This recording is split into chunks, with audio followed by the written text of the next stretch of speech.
Hi, ഇത് 2025 March 2 തീയതി ഉച്ചകഴിഞ്ഞ് 3 മണി കഴിഞ്ഞിരിക്കുന്നു.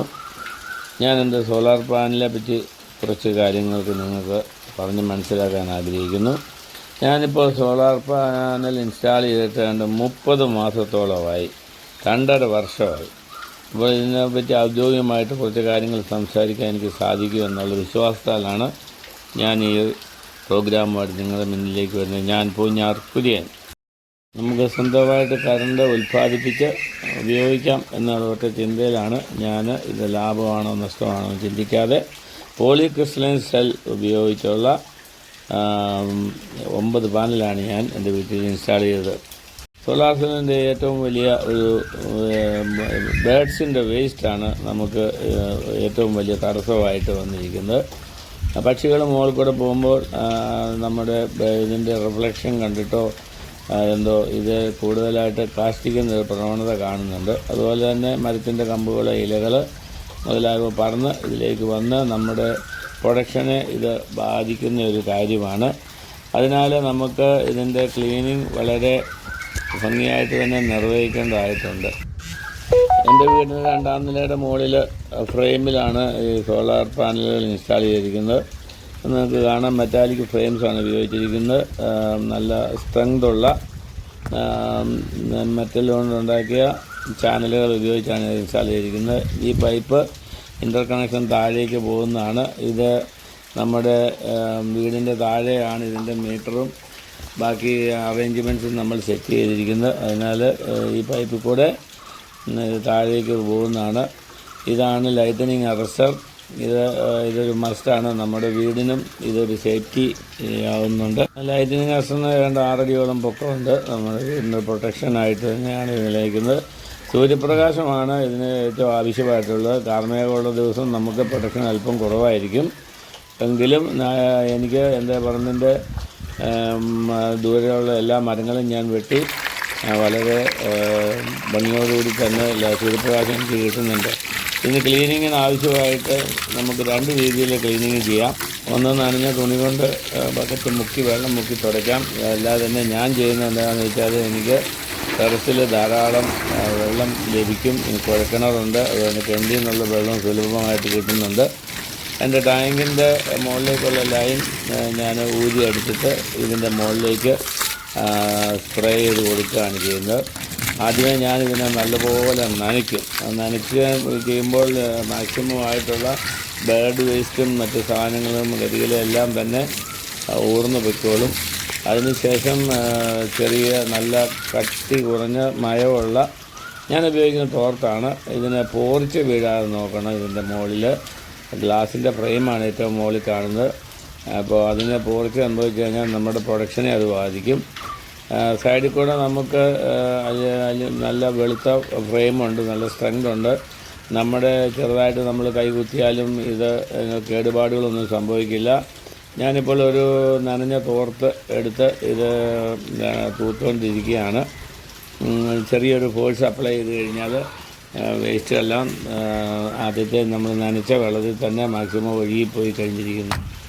ഉണങ്ങി കട്ടിയായിട്ട് പിടിച്ചിരിക്കുന്ന ബേഡ്സിൻ്റെ വേസ്റ്റോ മറ്റ് സാധനങ്ങളോ ഉണ്ടെങ്കിൽ അത് നമ്മൾ അല്പം മറ്റ് മൂർച്ചയേറിയ പദാർത്ഥങ്ങളൊന്നും ഉപയോഗിക്കരുത്. ചെറുതായിട്ട് അതിനെ റബ്ബ് ചെയ്ത് കളയാവുന്നതാണ്.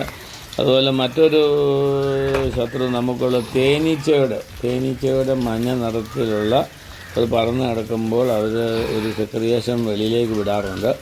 അത് അവർ റൂട്ട് മാപ്പാണ് അവരുടെ. അതും നമുക്ക് ഒരു പ്രതിരോധ ഘടകമാണ്.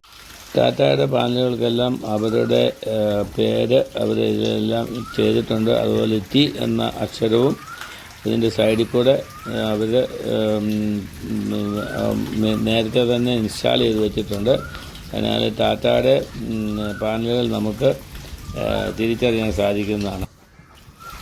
സോളാർ എനർജി നമ്മൾ ഫോട്ടോ വോൾട്ടായിക് എഫക്റ്റ് വഴിയാണ് സൂര്യപ്രകാശം നമ്മൾ ഇലക്ട്രിസിറ്റി ആയിട്ട് കൺവേർട്ട് ചെയ്യുന്നത്.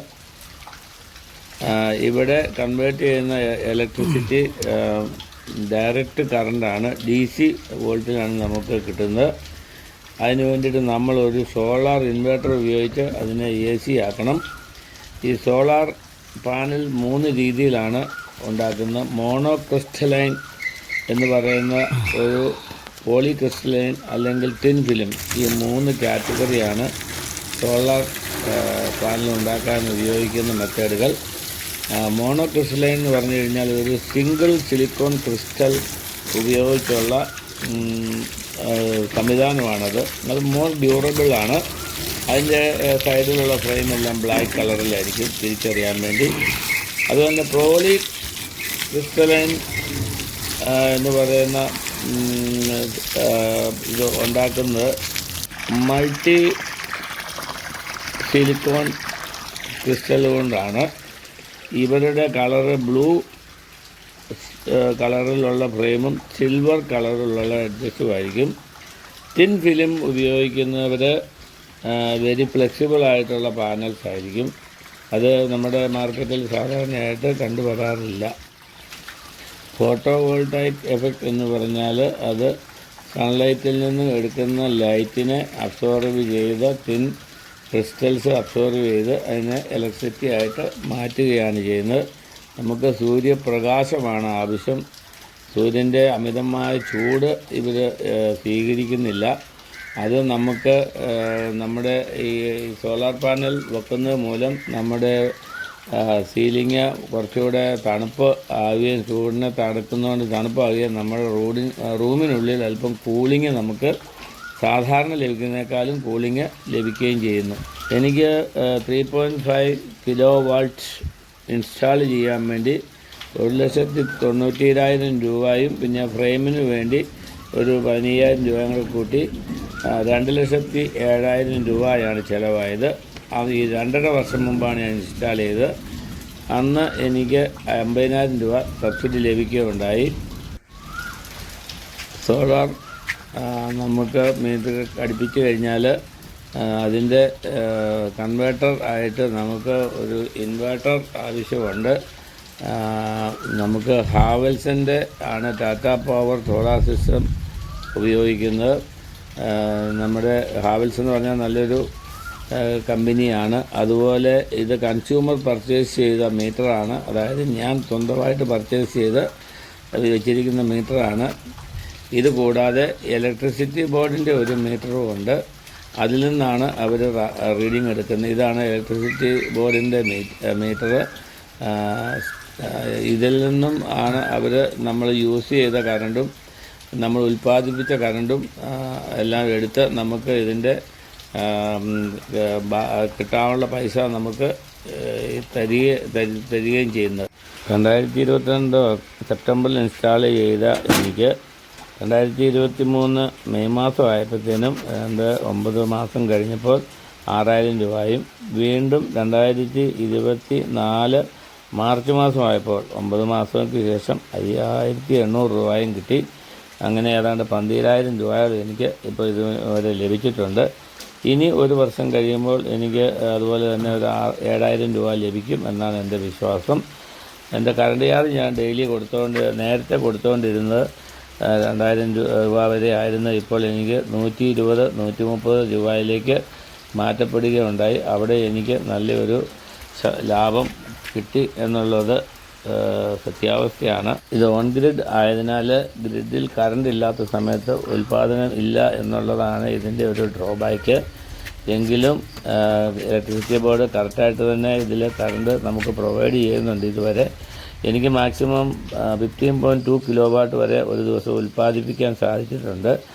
ആവറേജ് ഒരു 12 പെർ ഡേ 12-13 വരെ ഉൽപ്പാദനം നടക്കുന്നുണ്ട്.